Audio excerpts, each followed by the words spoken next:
ये बात चल रही थी तो वो बीच में वो नेट डिस्कनेक्ट हो गया। तो अल्लाह की चाहत को हम पूरा करने के लिए हम अपनी चाहतों में पूरा लगे हुए हैं ना करने के लिए। तो उसमें लग के हम जो है ना वो अपना जो हाल जो है, हर इंसान परेशान है। तो इस हाल में मुझे और आपको क्या करना है कि अल्लाह से हम अल्लाह की चाहत को मांगें कि ए अल्लाह मेरे दिल के ऊपर वो चाहत खोल दे, जो जो जो तू चाहता है ए अल्लाह वो मुझसे करवा दे। ए अल्लाह मेरे दिल पर वो आसान आसान भी कर दे। ए अल्लाह मुझे उस पर तौफीक नसीब फरमा कि मैं वो काम करूं जो तू चाहता है।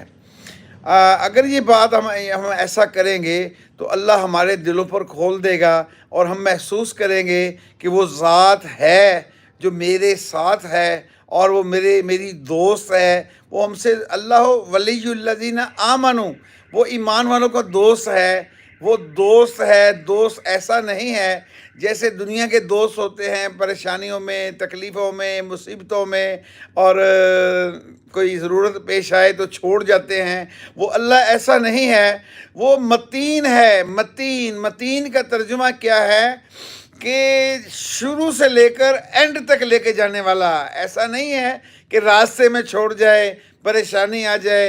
वो ख़जानों का मालिक है, उसके ख़जाने भरे हुए हैं, इंसानों से भी, फरिश्तों से भी, जिन्नात से भी, सारी मखलूक का वो खालिक और मालिक है। उसके लिए कोई मुश्किल नहीं है, उसके लिए कोई मुश्किल नहीं है। वो सबको रिज़्क देता है, ख़ुद रिज़्क खाने से वो पाक है, ख़ुद बीवियाँ नहीं रखता वो, लेकिन इंसानों को बीवियाँ अता फरमाई हैं और सारी मखलूक को खिलाता है।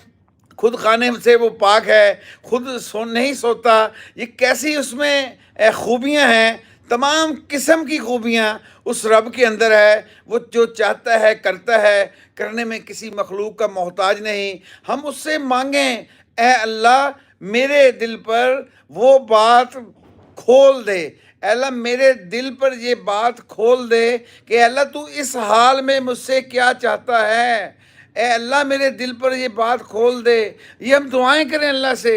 अल्लाह की कसम, जब ये ऐसा करेंगे तो हमारे दिलों पर अल्लाह उस बात को खोल देगा और फिर वो हम करेंगे।